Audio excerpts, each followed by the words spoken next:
Imagine you just arrived to Mexico City, confident as you master all Spanish conjugations, and then realize that you don't understand a single phrase.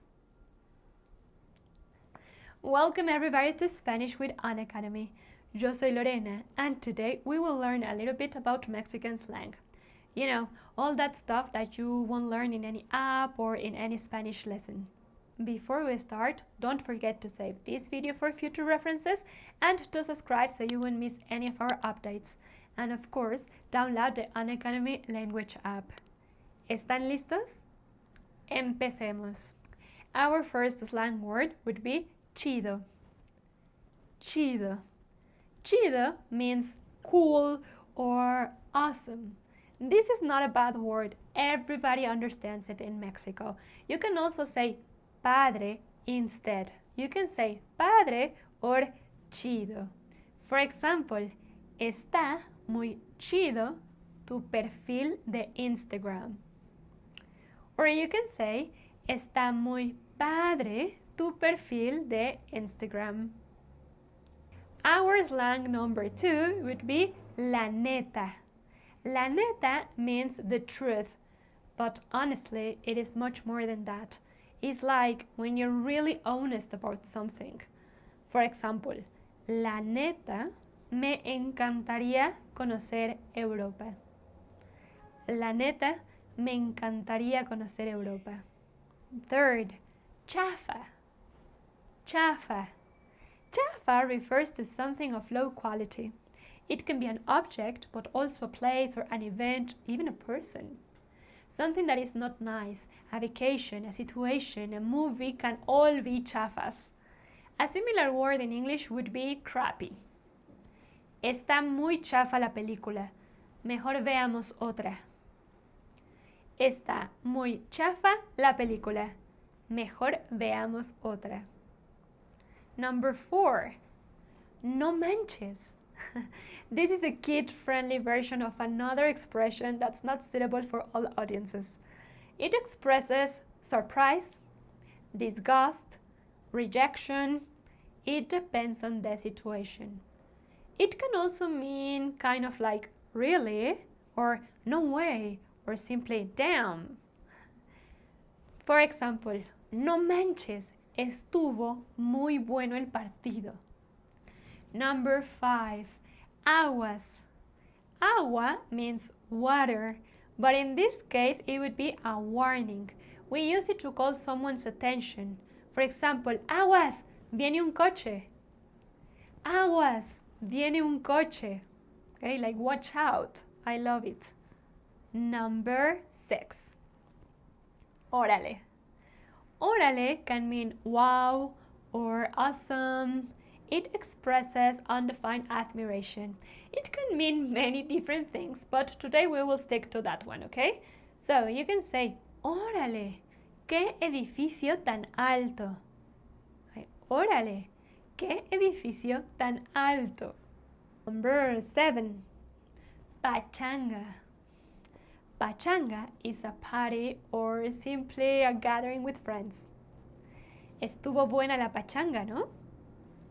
Estuvo buena la pachanga, ¿no? Number 8, chamba. Chamba. A chamba is a job. You can go to la chamba, which means going to work. It can also be a verb, chambear, meaning to work. Me encanta mi chamba. Me encanta mi chamba. Number 9, un chorro. Un chorro of something means a lot of that something. Okay? For example, aprendo un chorro de vocabulario con la app de An Academy. Aprendo un chorro de vocabulario con la app de An Academy. And speaking of which, let's learn a little bit of vocabulary today. So let me take out my app and we'll do it together, shall we? Let's learn a few common words used in restaurants and bars. In Spanish, the term menú is used to describe the list of dishes and beverages in a restaurant. Menú in Spanish is spelled like menu in English, but with an accent and the U to show pronunciation difference.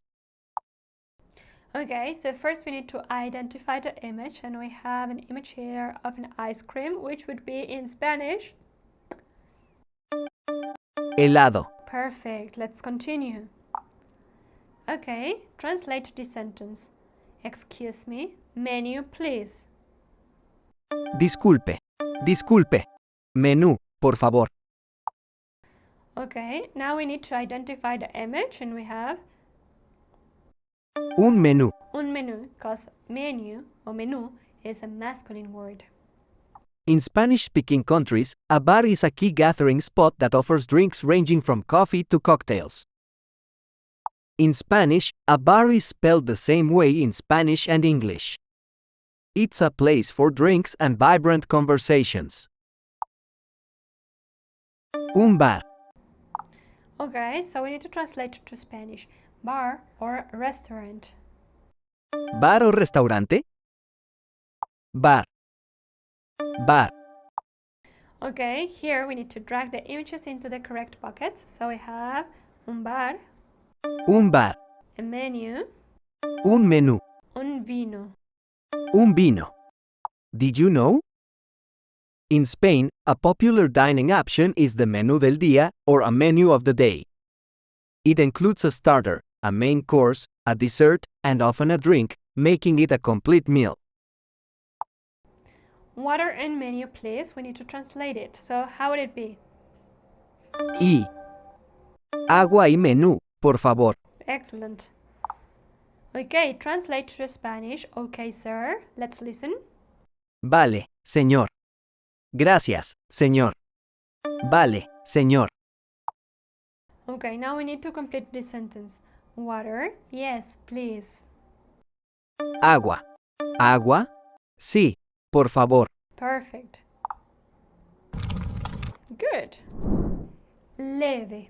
The opposite of un chorro would be leve. Leve means a little. For example, if someone asks you if you like something and you don't like it that much, then you will say leve. ¿Te gustan las películas de terror? Leve, prefiero las comedias románticas. Number 11. Compa. Compa comes from compadre, which is what a kid's father and a godfather are to each other. Okay? It mainly means friend. For example, traje a mi compa a la pachanga. I brought my friend to the party. Traje a mi compa a la pachanga. Number 12. Buena onda. Buena onda, good vibes, groovy or cool. For example, no te preocupes, mi papá es buena onda. No te preocupes, mi papá es buena onda. Number 13. ¿Qué onda? ¿Qué onda means what's up. You can say, ¿qué onda? ¿Cómo estás? What's up? How are you? ¿Qué onda? ¿Cómo estás? Number 14. Un choro. Un choro with only one R. Un choro is an excuse, a lie, the stuff people say when they didn't do what they were supposed to do, and now they are trying to talk themselves out of the trouble. Okay? For example, qué buen choro te aventaste. Qué buen choro te aventaste. It can also be a verb. ¿Me estás choreando? ¿Me estás choreando? Number 15. Codo. Codo literally means elbow. But in Mexican slang, it means stingy. Préstame 100 pesos, no seas codo. Préstame 100 pesos, no seas codo. Number 16. Gacho. Gacho has a similar meaning to chafa, but they are not exactly the same. It can be ugly, bad, boring, or not cool. Even though objects can be gachos, the term is usually applied to situations or people. Mi jefe es muy gacho. Mi jefe es muy gacho. Number 17. Chella. Chella. I am pretty sure that you have heard this word before. Chella, we use it to refer to a beer. Se me antojó una chela. Se me antojó una chela. Garnacha. You know what goes along with a chela? A garnacha. This is a type of food, meaning the food that you eat in the street. Mostly fried food. Delicious, let me say. Vamos por unas garnachas. Vamos por unas garnachas. Number 19. Bonche. Bonche. I think this word comes from the English word a bunch, which means like a group of, right? So I can say, compra un bonche de cilantro. Compra un bonche de cilantro. Now that I say it out loud, it's been a while since I don't hear this one, so. And number 20, güero. Güero means blonde. It has the feminine counterpart, güera, blonde. You can say, mi tía es alta y güera. Mi tía es alta y güera. There you go, guys. Now you have 20 words and expressions that you can use to sound just like a native in Mexico. If you like this video, don't forget to share it with a friend or just probably leave a comment with one of the slang words that you know. That would be so much fun to read. And well, I hope you have enjoyed this. See you the next one. Adios.